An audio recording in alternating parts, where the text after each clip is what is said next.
نہیں آتا، 3 کام جو کرے گا کبھی عزت نہ دیکھے گا، 3 کام جو کرے گا کبھی عزت نہ دیکھے گا، 3 کام جو کرے گا کبھی عزت نہ دیکھے گا، اور 3 کام جو کرے گا کبھی ذلت نہ دیکھے گا، 3 کام جو کرے گا کبھی ذلت نہ دیکھے گا، 3 کام جو کرے گا کبھی ذلت نہ دیکھے گا۔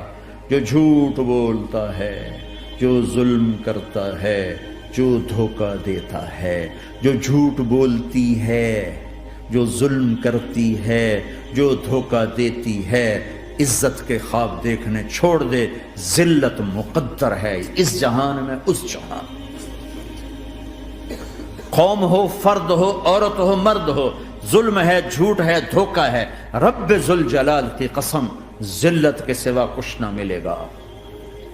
جو سچ بولتا ہو،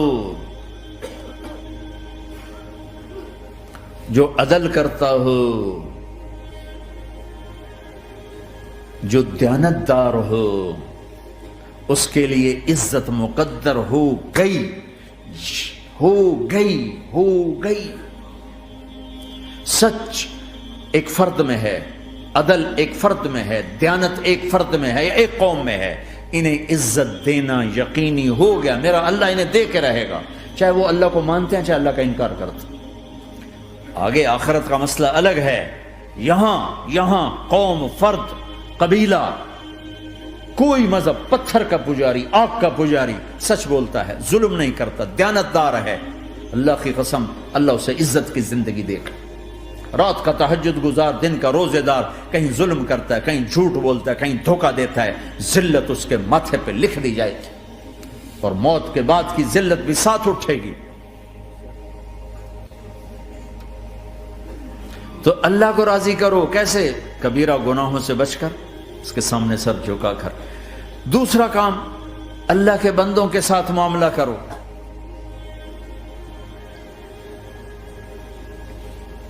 سارا معاملہ 2 حدیثوں میں بتا دیتا ہوں، 2 حدیثوں، کہ یہ 2 کام کر لو، ساری دنیا کے محبوب بن جاؤ گے، تمہارے گھر جنت بن جائیں گے، میاں بیوی میں محبت قائم ہو جائے گی، ساس بہو میں محبت ہو جائے گی، باپ بیٹے میں محبت ہو جائے گی، ماں بیٹی میں محبت ہو جائے گی، بھائی بھائی میں محبت ہو جائے گی۔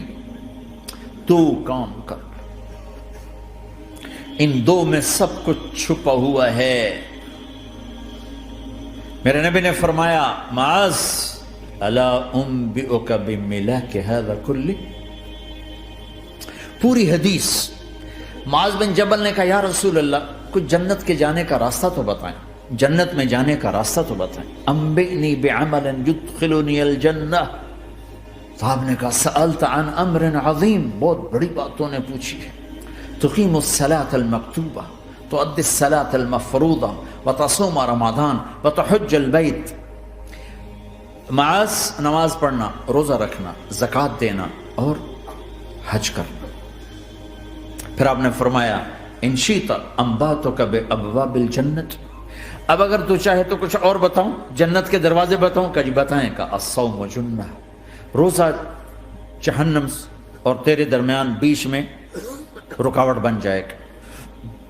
الصدقۃ تطفئ الخطیہ، چھپ چھپ کے اللہ کے نام پہ دینا تیرے گناہوں کو دھو دے گا، پاک کر دے گا۔ وقیام الرجل فی جوف اللیل ابتغاء وجہ اللہ، اور رات کے اندھیرے میں کھڑے ہو کر اللہ سے باتیں کرنا۔ 2 نفل ہی پڑھ لیا کرو، کسی مرد عورت کا رات کے اندھیرے میں کھڑے ہو کے۔ پھر آپ نے کہا، معاذ الا انبئک براس الامر وعمودہ وذروۃ سنامہ وبملاک ھذا کلہ، اے معاذ میں تمہیں اب سارے دین کا خلاصہ بتاؤں، سارے دین کا سرا بتاؤں، ستون بتاؤں، ایک روایت کے مطابق ستون بتاؤں، آخری چیز بتاؤں، آخری چیز بتاؤں؟ کہا جی ما ہوا جی، تو مجھے دیکھنا سارے بھائی۔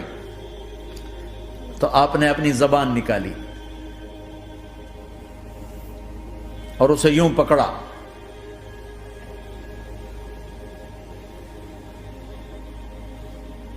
معاذ کف ھذا، معاذ اپنی زبان پہ قابو پا جا، یہ میری پوری شریعت ہے، یہ پورا دین ہے، یہ کس کو سمجھایا ہے؟ معاذ کو۔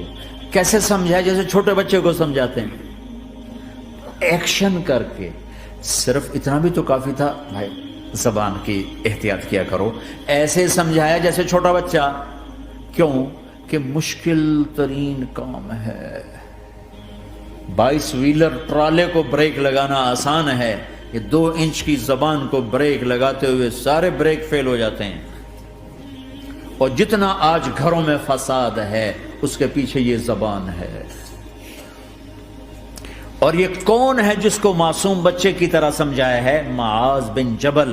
اور معاذ بن جبل کون ہے؟ میرے نبی نے کہا قیامت کے دن میری امت کے علماء کا جھنڈا معاذ کے ہاتھ میں ہوگا۔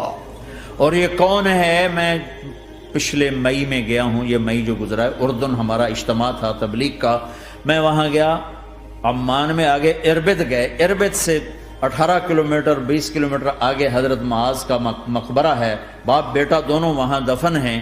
حضرت عمر کے زمانے میں انتقال ہوا، جب میں اندر گیا تو اوپر لکھا ہوا تھا تاریخ وفات 18 ہجری، اور اب ہے 1435 ہجری۔ 1417 سال اس آدمی کو دنیا سے گئے ہوئے ہو چکے ہیں۔ جب میں مقبرے میں داخل ہوا، کمرے میں جس میں قبر تھی، سارے کمرے میں خوشبو ہی خوشبو۔ قبر پر 2-4 چادریں پڑی تھیں، مجھے خیال آیا کہ میرے خیال ہے یہ چادروں پہ خوشبو لگی ہوئی ہے، وہ خوشبو آ رہی۔ اس وقت میں فاتحہ پڑھ کے واپس چلا گیا، جا کے نماز پڑھی، مسجد قریب تھی، مغرب کی نماز پڑھ کے پھر دوبارہ آیا، پھر میں کھڑا ہو کے سوچ رہا ہوں یہ کیسی خوشبو ہے۔ تو ایک آدمی میرے پاس کھڑا تھا، میں وہ ایسے کر کے نا چادریں سونگھنے کی، شاید یہ چادروں میں خوشبو لگی ہوئی ہے۔ ایک آدمی میرے پاس کہنے لگا جناب یہ خوشبو چادروں میں نہیں ہے، یہ اس قبر والے کی خوشبو، یہ 24 گھنٹے آتی رہتی ہے، 24 گھنٹے۔ پھر میں نے فزیکلی ایک ایک چادر کو سونگا، کسی ایک چادر میں کوئی خوشبو نہیں تھی۔ یہ وہ معاذ ہے جو 1417 سال ہو چکے ہیں مرے ہوئے، اور قبر مہک رہی ہے۔ میں سنی سنائی نہیں بتا رہا، آنکھوں دیکھا بتا رہا ہوں، خود گیا ہوں، خود یہ مئی جو گزرا ہے۔ ان کو ایسے بتا جو چھوٹے بچے کو، معاذ زبان پہ قابو رکھنا۔ اگر زبان پہ قابو آ گیا تو میاں بیوی کی لڑائی ختم۔ اگر یہ تو ہو نہیں سکتا کہ اونچ نیچ نہ ہو، کبھی خامن تیز ہوگا تو بیوی زبان پہ قابو پا لے، کبھی بیوی تیز ہوگی خامن زبان پہ قابو پا لے۔ اگر دونوں ہی سیکھ گئے تو ان کا گھر جنت بن جائے گا۔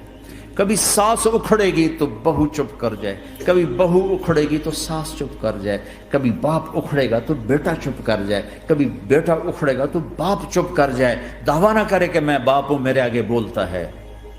انسان انسان ہے، خطا ہوتی ہے۔ اگر آپ بھائی یہ پیچھے نیچے مستورات بھی ہیں، اپنی زبان پہ قابو پانا سیکھ لیں۔ کسی کو دکھ دینے والا بول نہ بولے۔ المسلم من سلم المسلمون من لسانہ و یدہ، آپ نے فرمایا مسلمان ہے ہی وہ، مسلمان ہے ہی وہ جو ہاتھ اور زبان سے کسی کو دکھ نہ پہنچائے۔